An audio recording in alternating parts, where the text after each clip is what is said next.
I never thought a tiny USB drive could make a grown man sweat like that. But there he was, Oliver, my husband of 6 years, sitting across from me in the courtroom with beads of perspiration forming on his upper lip. His expensive navy suit suddenly looked too tight. His solicitor kept leaning over to whisper urgently in his ear, but Oliver wasn't listening. He was staring at the small object I'd just placed on the table between us, a snowflake. A delicate, crystalline USB drive that caught the fluorescent lights and threw tiny rainbows across the polished wood. I'd chosen it carefully. Something beautiful to hold. Something ugly. Judge Thornbury adjusted her glasses and leaned forward slightly. She was a woman in her late 50s with steel-grey hair pulled back in a neat bun and eyes that looked like they'd seen every type of human behavior imaginable. Nothing much surprised her anymore, but even she seemed curious about the snowflake sitting there, so innocent and small. "Mrs. Ashford," she said, her voice crisp and professional. "You indicated you have evidence to present regarding the breakdown of your marriage?" I nodded. My hands were folded calmly in my lap, though my heart was hammering so hard I was certain everyone could hear it. I'd practiced this moment 100 times with Fiona. Stayed calm. Speak clearly. Don't let them see you shake. "Yes, Your Honour," I said. My voice came out steadier than I expected. "Everything is on this USB drive." Oliver's solicitor, a thin man named Geoffrey with a pointed nose and an expensive watch, raised one eyebrow. He glanced at Oliver, then back at me. "Your Honour, we weren't informed that Mrs. Ashford would be presenting digital evidence today." "I filed the appropriate notices," I replied quietly. I had. Fiona had made absolutely certain of that. Every form, every deadline, every legal requirement met perfectly. Judge Thornbury nodded. "The court received notification. Continue, Mrs. Ashford." I could feel eyes on me from the gallery. Camilla was sitting in the second row, her pearl necklace catching the light every time she shifted. She'd dressed for this like she was attending the opera burgundy suit. Perfectly styled blonde hair with just enough grey to look distinguished. Makeup applied with surgical precision. She'd probably expected to watch me crumble today. Expected me to accept whatever scraps Oliver's legal team offered and disappear quietly, the way people like me were supposed to. I met her eyes for just a moment. Her expression was confident, almost amused. She had no idea what was coming. "What exactly is on this storage device?" Judge Thornbury asked, picking up the snowflake USB and examining it. 6 years of evidence, Your Honour," I said. "Communications, financial records, photographs, audio recordings, everything that shows the true nature of my marriage and why it ended." That's when Oliver made a small noise in his throat. Not quite a cough, more like he'd swallowed something sharp. I looked at him then. Really looked at him. The man I'd married 8 years ago had kind eyes and a warm smile. He'd held my hand during scary films and brought me tea when I worked late. He'd kissed my mother's cheek and called her mum, even though his own mother hated it. That man was gone. Had been gone for years, really. I just hadn't wanted to admit it. The Oliver sitting across from me now had cold eyes and a tight mouth. His dark hair was styled with too much product. His tie cost more than my mum's monthly rent. Everything about him screamed money and privilege, and the absolute certainty that he was better than everyone else, especially better than me. "Your Honour," Geoffrey said, standing up quickly. "We'd like to request time to review this evidence before—" "The evidence speaks for itself," I interrupted. I never interrupted people. The old Claire would have apologised immediately. But I wasn't the old Claire anymore. Judge Thornbury looked at me with renewed interest. "Go on." I took a breath. This was it, the moment everything changed. "On that USB drive, you'll find over 300 messages between my husband and his mother, discussing me. How I don't fit into their family. How I'm an embarrassment to them. How my background, my working-class background, makes me unsuitable to be an Ashford." My voice didn't waver. "Fiona would be proud. You'll also find evidence of 3 separate affairs my husband conducted throughout our marriage. Financial records showing he systematically moved our marital assets into accounts controlled by his mother, preparing for this divorce. And audio recordings of private conversations where they discussed how to ensure I'd leave this marriage with nothing." The courtroom had gone very quiet. Oliver's face had progressed from pale to grey. His hands gripped the edge of the table. Jeffrey was frantically scribbling notes, probably calculating how much damage control would be needed. But it was Camilla's reaction that satisfied me most. Her confident smile had vanished. She sat frozen, her perfectly manicured hands clutching her handbag like it might save her. "These are serious allegations," Judge Thornbury said carefully. She was looking at Oliver now, not me. "Mr. Ashford?" Oliver opened his mouth, closed it, opened it again. "Your Honor, my wife has clearly taken private communications out of context. A marriage breakdown is emotional. People say things they don't mean. Did you say these things?" the judge asked simply. It's a yes or no question, Mr. Ashford." Oliver looked at Jeffrey desperately. The solicitor gave a tiny shake of his head. "Don't answer without counsel." I felt something shift inside me.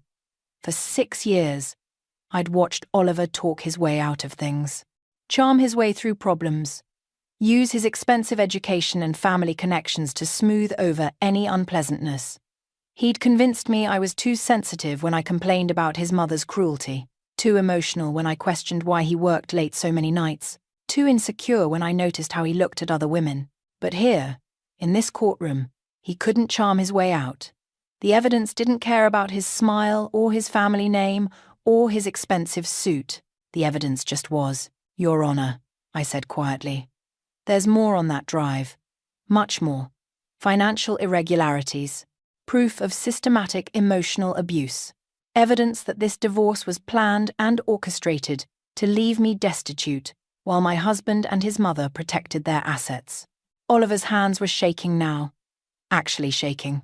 "Should I continue?" I asked, looking directly at him. His eyes met mine and I saw it real fear. Not the fear of losing money, though that was there too, but the fear of being exposed, of everyone seeing who he really was, beneath the polish and charm. Jeffrey stood up so fast his chair scraped loudly against the floor. "Your Honor, we'd like to request an immediate recess. My client needs time to consult with me privately before—" "Request granted," Judge Thornbury said, but her eyes never left the snowflake USB. "We'll reconvene in 30 minutes. The gavel came down with a sharp crack. Everyone stood as the judge left. Oliver immediately turned to Jeffrey, speaking in urgent, hushed tones. Camilla rushed over to them, her heels clicking sharply on the floor. I gathered my things slowly, carefully. Fiona had told me not to rush, not to look defeated or scared. "You hold all the cards now," she'd said. "Walk like you know it." So I did. I picked up my bag, smoothed my simple black dress, not designer, but clean and professional, and walked toward the courtroom doors. As I passed Oliver, he reached out as if to grab my arm, then thought better of it. "Claire," he hissed. "What are you doing? We can work this out." "You don't need to." I kept walking. Behind me, I heard Camilla's voice, sharp and panicked. Fix this right now." The courtroom doors closed behind me with a soft click. I stood in the corridor, my legs suddenly weak. I'd done it. Actually done it. The snowflake USB was still sitting on the judge's desk, waiting to reveal every secret Oliver thought he'd buried. 30 minutes until the truth came out. I pressed my back against the cool wall and finally let myself smile. 8 years ago, I was standing in front of a canvas print of my own design work, trying not to fidget with the hem of my dress. The gallery was too fancy for me, all white walls and people holding wine glasses like they were precious objects. I'd only gotten the spot because my university tutor knew the organizer and had pushed hard for emerging artists to be included in the charity auction. Emerging artists was a nice way of saying, people who can't usually afford to be here. My section was in the corner, naturally. The main walls held paintings by established names, people whose work sold for thousands. My little corner had 3 prints of digital designs I'd created, priced at £50 each. Reasonable. Achievable. Not embarrassing. I was mentally calculating how quickly I could leave without seeming rude when he walked up. "These are brilliant," he said, and I thought he was talking to someone else.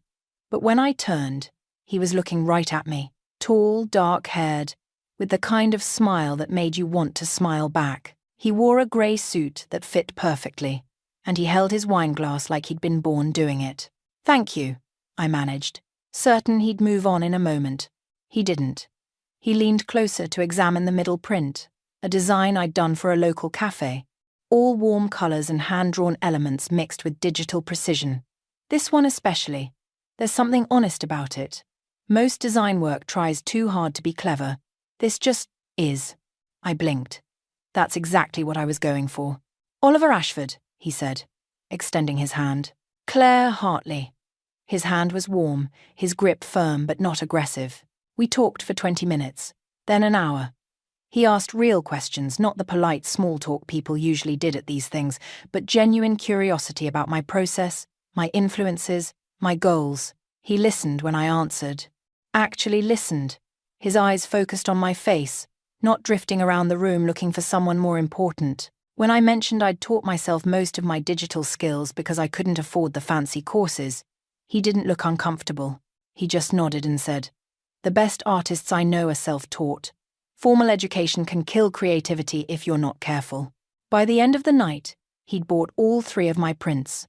Not for £50 each, he paid $300 for the set, insisting they were worth it. "That's too much," I protested. "It's not nearly enough," he replied. "But it's what I have on me. May I take you to dinner sometime? I'd love to hear more about your work." I should have known then. Should have questioned why someone like him, expensive suit, confident manner, the kind of accent that spoke of private schools and family money would be interested in someone like me. But I was 24. And he was looking at me like I mattered, so I said yes. Our first date was at a restaurant. I'd never have chosen the kind with cloth napkins and waiters who spoke in hushed tones. I wore my best dress and still felt underdressed. But Oliver didn't seem to notice. He asked about my childhood, my mum, what it was like growing up in a small flat in South London. I waited for the judgment. It never came. "My family has money," he said over dessert, speaking casually like it was no big thing. "But money doesn't make people interesting. You're interesting, Claire. You've built something from nothing. That takes real strength." I fell a little bit in love with him right there. The next 2 years were like living in a dream I was afraid to wake up from. Oliver took me to nice places. Yes. But he also came to my favourite cheap curry house in Brixton and declared it the best food he'd ever had. He met my mum in our tiny flat, sat on our worn sofa, drank tea from chipped mugs, and chatted with her about her job at the supermarket, like she was the most fascinating person he'd ever met. My mum loved him. "He's got kind eyes," she told me later. "And he looks at you proper, not through you." Oliver supported my work. When I had a tight deadline, he'd bring me food and sit quietly in the corner of my flat, reading, just keeping me company. When a client tried to underpay me, he helped me draft a professional email standing firm on my rates. "Know your worth," he said. "Don't let people take advantage of your kindness." He proposed on a Tuesday evening in February. No fancy restaurant, no public display. Just the 2 of us in my flat, after I'd finished a particularly difficult project. He got down on one knee beside my desk, ring box in hand, and said, "Claire, you make everything better. Marry me?" The ring was beautiful, simple, elegant, clearly expensive but not showy. It fit perfectly. I said yes before he'd even finished asking. Everything changed the night of the engagement party. Oliver's family estate was in Surrey, a massive property with manicured gardens and actual gravel driveways that crunched under car tyres. I'd known Oliver came from money, but seeing it was different. This wasn't just wealth. This was generations of wealth, the kind that built entire wings of houses and had portraits of ancestors on the walls. "Don't be nervous," Oliver said as we pulled up. "They'll love you." His mother Camilla met us at the door. She was beautiful in that preserved way wealthy women achieve, blonde hair perfectly coloured, skin smooth from expensive treatments, clothes that probably cost more than my monthly rent. She smiled, but it didn't reach her eyes. "So this is Claire," she said, looking me up and down in a way that felt like an assessment. "How lovely. Oliver has told us so much about you." The way she said "so much" made it sound like a warning. The party was full of people who knew each other, who spoke in reference points I didn't understand, who could trace their families back centuries. I wore the nicest dress. I owned a simple navy thing from the high street and felt like a child playing dress-up. Oliver's brother and sister-in-law were polite but distant, asking brief questions before moving on to other guests. Oliver kept getting pulled into conversations, leaving me standing alone by the canapé table, smiling at people who looked right through me. Camilla found me there. "So Oliver tells me you do computer work?" she said. "Computer work? The way someone might say, bin collection." "Graphic design," I corrected gently. "I'm a freelance designer." "How quaint. Very modern." She sipped her champagne. "Oliver has always been attracted to unique types. He went through a phase in university, dated quite an unusual girl. We were worried, but he grew out of it." The implication was clear. I was another phase. "I'm sure you'll be comfortable in our world," Camilla continued, her smile sharp. "It just takes some adjustment. Different expectations, you understand."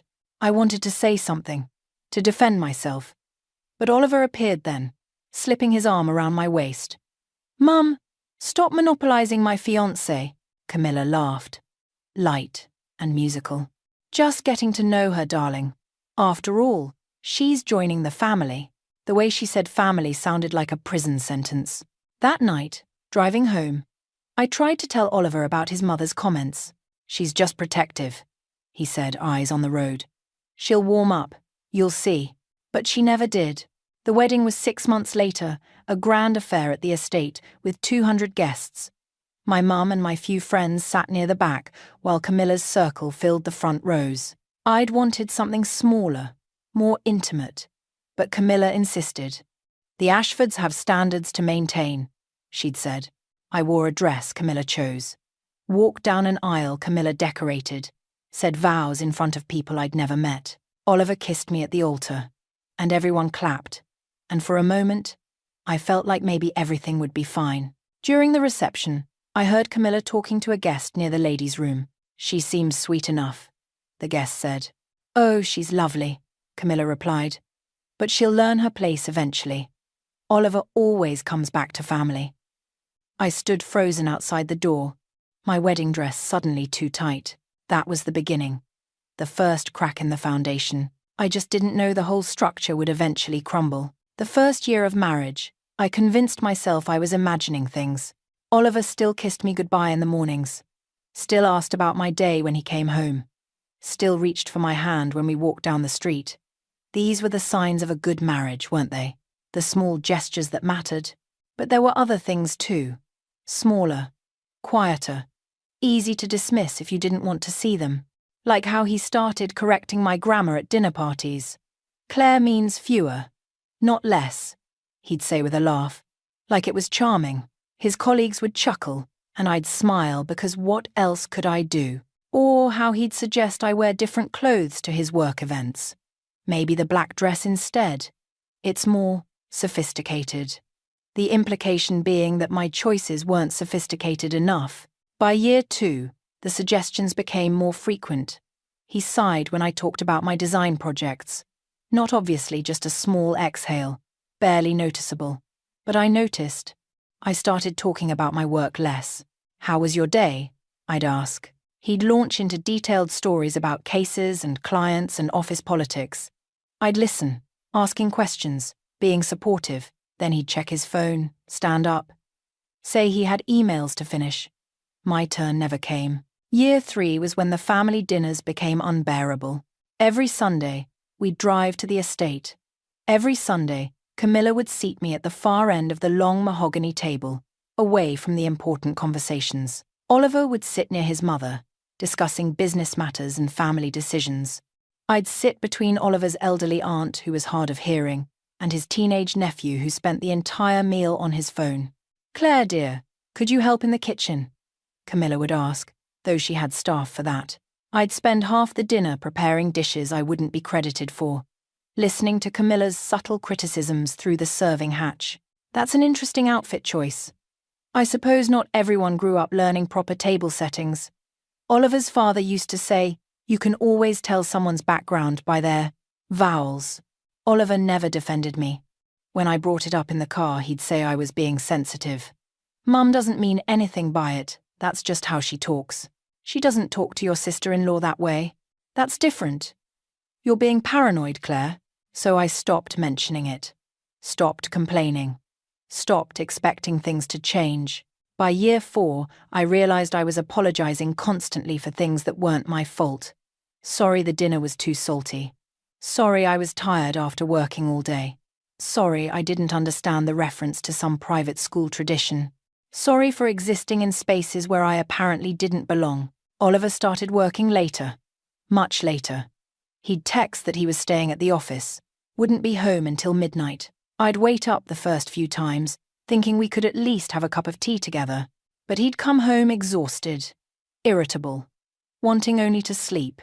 Maybe we could have lunch this weekend, I suggested once. Just us. I've got that thing at the club with Mum, he said, not looking up from his phone. You wouldn't enjoy it anyway. He stopped inviting me to things.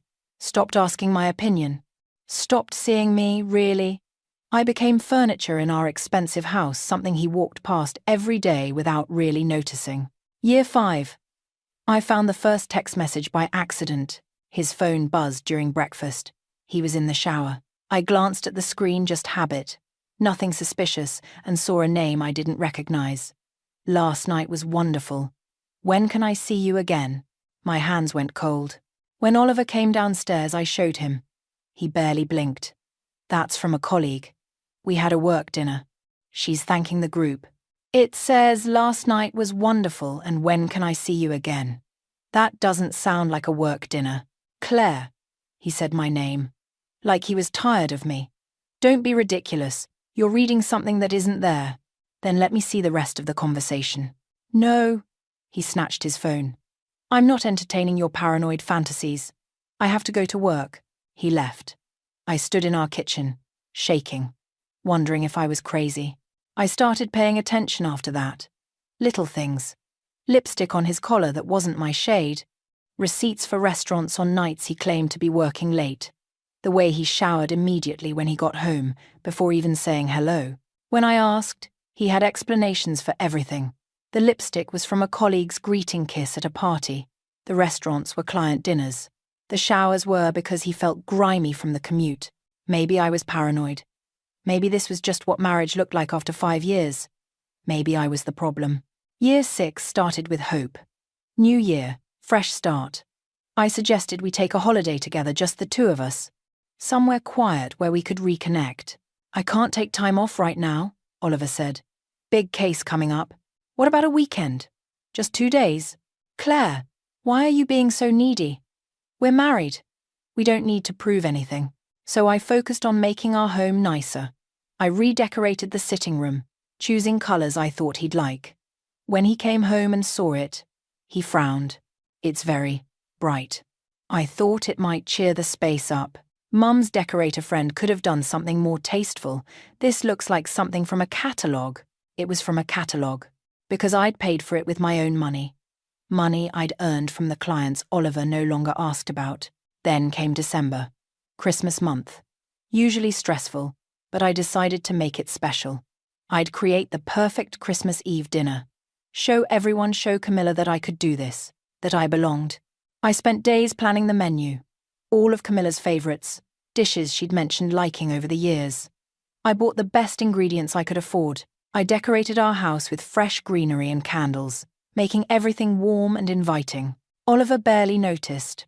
Looks nice, he muttered, glancing around before returning to his laptop. December 24th arrived cold and bright. I'd been cooking since dawn. The house smelled of roasted meat and spices. The table was set with our wedding china. Everything was perfect. Oliver's family arrived at 7. Camilla swept in wearing burgundy silk, her critical eyes scanning the room immediately. How festive, she said, in a tone that suggested it wasn't.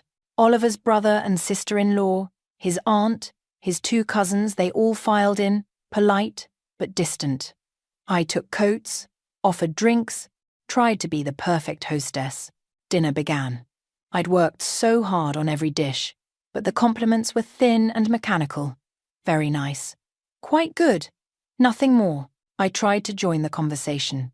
They were discussing some scandal involving a mutual friend. I asked a question just trying to participate, and Camilla spoke over me, directing her answer to Oliver's sister-in-law instead. It happened 3 more times. I'd start to speak, and someone would interrupt, redirecting the conversation away from me. It was like I wasn't there, like I was a ghost at my own dinner table. After the main course, I brought out dessert, a complicated chocolate torte I'd spent hours perfecting. Camilla took 1 bite and set down her fork. "Shop bought?" she asked sweetly. "No, I made it." "Oh, it tastes rather commercial." The table went quiet. Oliver said nothing. Just cut another piece of his own dessert, eyes on his plate. I started clearing dishes, needing something to do with my hands. In the kitchen, I stacked plates carefully, my hands trembling slightly. Through the doorway, I could hear their voices continuing without me. Then, Camilla's voice rose slightly, clear and carrying. "You really should have listened to me, darling." I pressed my back against the kitchen counter, holding the plates so tightly my knuckles went white. Camilla was still talking in the dining room, her voice floating through the doorway like poison in the air. "I told you she wasn't right for this family. But you wouldn't listen. You never listen when it comes to these things." Oliver murmured something I couldn't quite hear. My heart was pounding so hard I thought it might crack my ribs. I should walk away, go upstairs, not listen to this, but my feet wouldn't move. "She tries, I suppose," Camilla continued. "But breeding will always show. Or, in her case, the lack of it. You can dress them up, teach them which fork to use, but they'll always be what they are underneath." Someone laughed. A small, uncomfortable sound, but still a laugh. I set the plates down carefully and walked toward the dining room. Not running, not storming, just walking, steady and quiet. When I reached the doorway, I stopped. They didn't notice me at first. Oliver was nodding at something his mother had said. His brother was refilling wine glasses. His sister-in-law was checking her phone. Then Oliver spoke, and his voice was clear. Too clear. Every word a knife. "You embarrass me, Mum was right. You were always below us." The world stopped. I must have made a sound because everyone turned to look at me. The plates I'd been holding weren't in my hands anymore. I'd set them down. When? I couldn't remember. Camilla's face showed no shame, no guilt. If anything, she looked satisfied, like she'd been waiting years to have this said out loud. She smiled at me. Actually smiled. "My son deserves someone classier." 6 years. 6 years of biting my tongue, of accepting small cruelties, of telling myself I was being too sensitive. 6 years of shrinking myself smaller and smaller, trying to fit into a space that was never meant for me. My chest felt empty. Not broken, just hollow. Like someone had reached in and scooped out everything vital and left only air behind. Oliver was looking at me with irritation now. Not guilt, not regret. Irritation. As if I'd ruined his evening by having the audacity to overhear what they actually thought of me. "Claire," he started. I held up one hand. He stopped talking. I removed my apron slowly, folded it with careful precision, and placed it on the kitchen counter. Then I walked upstairs to our bedroom. Behind me, I heard murmured voices, then laughter. They'd moved on already. Of course they had. I sat on the edge of our bed in the dark. The bed we'd shared for 6 years. The bed where I'd cried quietly so many nights, careful not to wake him. The bed where I'd felt more alone than I ever had sleeping by myself. My phone was in my pocket. I pulled it out, stared at the screen for a long moment, then dialed. Fiona answered on the second ring. "Claire, you okay? Isn't it Christmas Eve dinner tonight? I need your help," I said quietly. My voice sounded strange, distant, like it was coming from very far away. "What happened?" "I need evidence. Everything. Every text, every email, every bank transfer, every lie. I need it documented so thoroughly that there's no way out." Silence on the other end. Then, "Are you sure? Because once we start this, there's no going back." I thought about Oliver's face when he said those words. The casual cruelty. The complete lack of remorse. "I'm sure. I'll be there Boxing Day.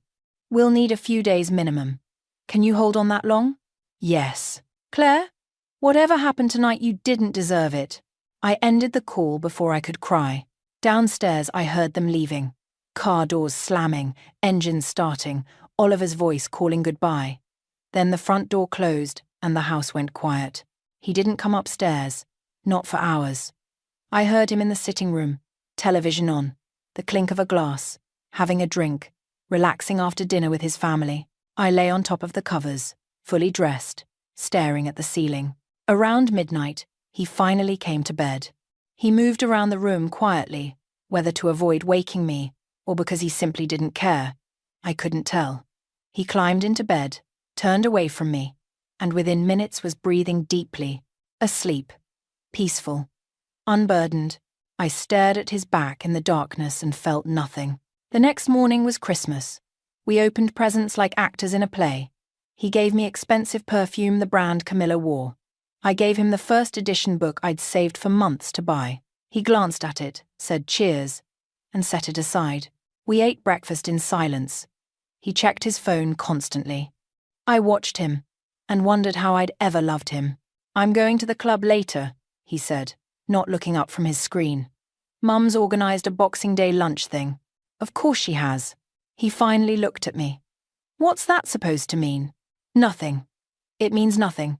He studied my face for a moment, and I saw something flicker in his eyes. Uncertainty, maybe, or suspicion. But then his phone buzzed and he looked away, the moment gone. Fiona arrived on Boxing Day with 2 large bags and the kind of expression that meant business. Oliver had already left for his mother's lunch. He hadn't invited me. We both pretended not to notice. "Right," Fiona said, setting up her laptop on the dining room table. "Show me everything." His laptop, phone backups, bank statements, anything he's left lying around. We're going to document every single thing. It took 3 days. 3 long, exhausting days of digging through Oliver's digital life while he was at work, oblivious to what was happening in his own home. Fiona was brilliant. She knew exactly where to look, how to access password-protected accounts, how to recover deleted messages. What we found was worse than I'd imagined. Hundreds of messages between Oliver and Camilla, spanning years. Messages where they mocked my clothes, my accent, my family, my work. Messages where Camilla sent money with notes like, "For tolerating her this month," and "Compensation for your patience." 3 affairs. Not 1, 3. Women from his office, from his social circle. Women Camilla knew about. In one email, Camilla actually encouraged it. "The girl from litigation is much more suitable. Well-bred family. Her father is a high court judge." After a quiet divorce, naturally. They'd been planning this. Planning to discard me. They'd just been waiting for the right moment. We found texts between Oliver and his brother, calling me the charity case and Oliver's social experiment. Jokes about how long I'd last before I realised where I stood. Financial records showed Oliver had been moving money for 2 years, transferring assets into accounts under Camilla's name, hiding investments, preparing to divorce me and leave me with nothing. But the worst was the audio file. Fiona found it in a cloud backup, a recording from Oliver's phone from a family dinner I hadn't been invited to. He'd accidentally left his voice recorder on. In it, Camilla and Oliver discussed timing, how to handle the Claire situation, how to ensure I'd leave quietly without making a fuss. Oliver's voice, clear as day. "She'll be too humiliated to fight. She knows she never belonged." Camilla laughing. "I did warn you about marrying beneath yourself, but at least it's easy enough to fix. She'll slink back to whatever council estate she came from, and we can all forget this unfortunate chapter." "God, Mum, I can't believe I wasted 6 years. Consider it a learning experience." "Darling." Fiona looked at me when the recording ended. Her eyes were furious, but her voice was gentle. "Claire, this is more than enough.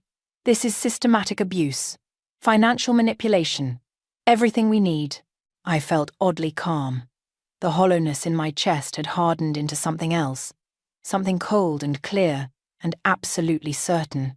"Put it all on a USB drive," I said. "Something memorable." Fiona searched online and found it a snowflake-shaped drive. Delicate, beautiful, perfect for holding ugly truths. "I'll organise everything by date," Fiona said. Financial documents, messages, audio files, evidence of affairs. All cross-referenced. This is airtight, Claire. They can't talk their way out of this. I filed for divorce on January 2nd. Oliver was surprised when the papers arrived, but not worried. Why would he be? I was nothing. I had nothing. His solicitor probably assured him it would be simple. The court date was set for late January. Oliver didn't prepare much.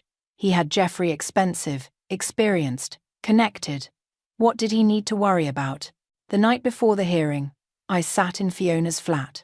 The snowflake USB sat on the table between us. Catching the lamplight. Last chance to back out, Fiona said softly. Once you present this tomorrow, everything changes. His career, his reputation, his relationship with his family. It's nuclear, Claire. I picked up the USB. It was so light, barely weighed anything at all. He said I embarrassed him, I said quietly. He said I was always below them. He let his mother call me common and unsuitable and not good enough. For 6 years, he let me believe I was the problem. I closed my hand around the snowflake. Tomorrow, he learns what embarrassment really feels like. Fiona smiled. The recess ended exactly 30 minutes later. I walked back into the courtroom with my shoulders straight and my head high. Fiona squeezed my hand once before taking her seat in the gallery. Oliver looked worse than before. His face had gone from grey to pale green, and there were sweat stains under the arms of his expensive suit. Jeffrey was whispering urgently in his ear, but Oliver kept shaking his head, his eyes fixed on the snowflake USB still sitting on the judge's desk. Camilla had moved to sit directly behind her son. Her perfect makeup couldn't hide the tight set of her mouth, or the way her hands clutched her handbag like it might escape. Judge Thornbury entered and we all stood. When we sat again, the room felt different, heavier, like the air itself knew something important was about to happen. Mrs. Ashford, the judge said, looking directly at me. Please continue. I took a breath and began. Your Honor, on that USB drive you'll find 6 years of documented emotional abuse. 347 messages between my husband and his mother, discussing me in degrading terms. They call me common. Beneath them, an embarrassment. His mother refers to me as the charity case and Oliver's unfortunate mistake. Oliver shifted in his seat. Jeffrey tried to interrupt, but Judge Thornbury held up one hand. You'll have your turn, Mr. Patterson. Mrs. Ashford, go on. There are also financial records showing my husband systematically transferred marital assets into accounts controlled by his mother over the past 2 years. A total of £83,000. Money from the sale of property we owned jointly. Money from investments in both our names. All moved without my knowledge or consent. Jeffrey scribbled notes furiously. Camilla's face had gone rigid. The USB also contains evidence of 3 separate affairs my husband conducted throughout our marriage. Emails, text messages, hotel receipts. The affairs were not only known to his mother, but actively encouraged by her. There's an email where she suggests he pursue a colleague because her family background is more suitable. Your Honor, this is... Jeffrey started. Is any of this untrue, Mr. Patterson? The judge asked sharply. Jeffrey looked at Oliver. Oliver looked at the table. I thought not. Continue, Mrs. Ashford. My voice was steady now. Stronger. There are also recordings, Your Honor. Conversations where my husband and his family discuss their plans to divorce me while ensuring I receive as little as possible. In one recording, my husband states, and I quote, "She'll be too humiliated to fight. She knows she never belonged." The courtroom was completely silent. Even the court reporter had stopped typing, staring at me with wide eyes. Would you like to hear the recording, Your Honor? I asked. Yes, Judge Thornbury said immediately. Yes, I would. Fiona had prepared for this. She'd loaded key recordings onto her tablet, fully authorized and time-stamped. She brought it forward now, setting it up so the whole courtroom could hear. Oliver's voice filled the room. Clear. Unmistakable. She'll be too humiliated to fight. She knows she never belonged. Then, Camilla's laugh. Her voice. I did warn you about marrying beneath yourself, but at least it's easy enough to fix. She'll slink back to whatever council estate she came from, and we can all forget this unfortunate chapter. Oliver again. God, Mum, I can't believe I wasted 6 years. The recording ended. The silence that followed was deafening. Judge Thornbury's expression had transformed from professional interest to cold fury. She looked at Oliver like he was something unpleasant she'd found on her shoe. Mr. Ashford, she said, her voice like ice. Stand up. Oliver stood shakily. He looked like he might be sick. Is that your voice on that recording? Your Honour. If I could explain the context. Yes or no, Mr. Ashford. A long pause. Then barely audible. Yes. Were you having multiple affairs throughout your 6-year marriage? Geoffrey touched Oliver's arm, but Oliver shook him off. What was the point in lying now? The evidence was all there, time-stamped and documented and undeniable. Yes. Did you transfer marital assets into your mother's accounts to hide them from your wife? Another pause. Yes. Judge Thornbury sat back in her chair. Mr. Patterson, does your client have anything to say in his defence? Anything at all that might explain this level of calculated cruelty? Geoffrey stood. He was a good solicitor, expensive for a reason. He tried. He talked about the stress of a breaking marriage, about how people say things they don't mean in private, about how financial arrangements were simply prudent planning, but his heart wasn't in it. Even he could hear how hollow the words sounded. Judge Thornbury let him finish, then turned back to Oliver. Mr. Ashford, I have presided over family court for 23 years. I have seen marriages end for every reason imaginable. But the systematic emotional abuse, financial manipulation, and sheer contempt displayed in this evidence is remarkable. She opened a file, made several notes, then looked up. My ruling is as follows.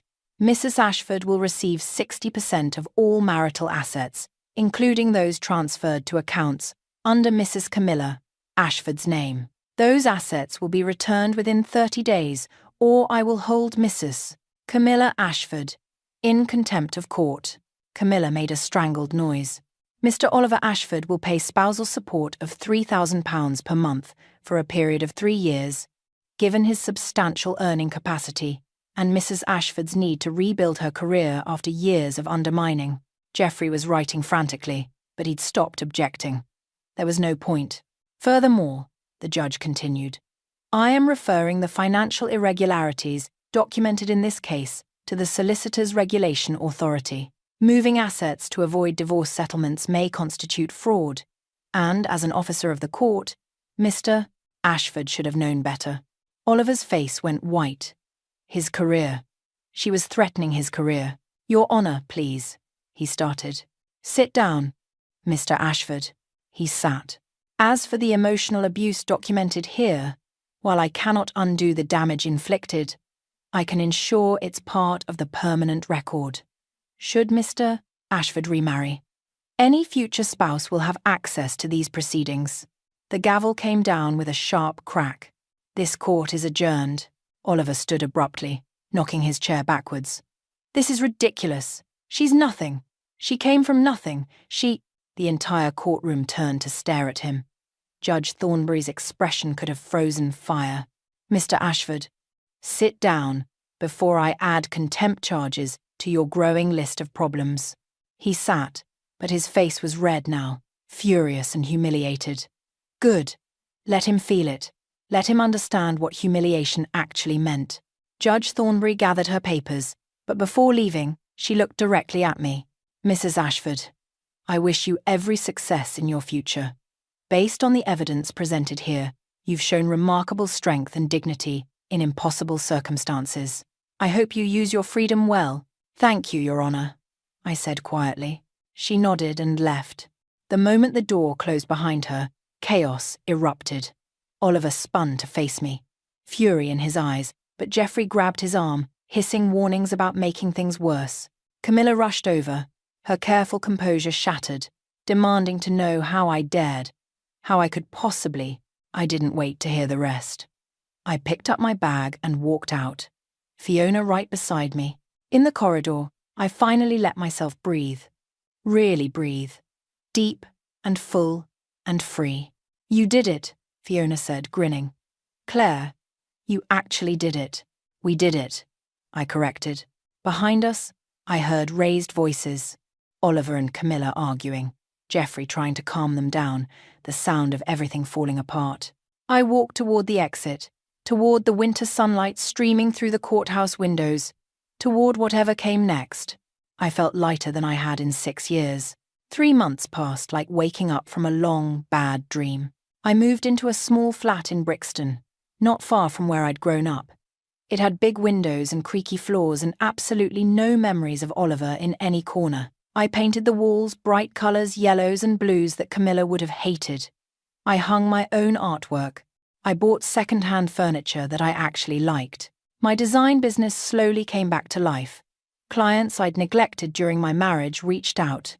New ones found me through referrals. My calendar filled up with work I cared about, projects that excited me, people who respected my skills.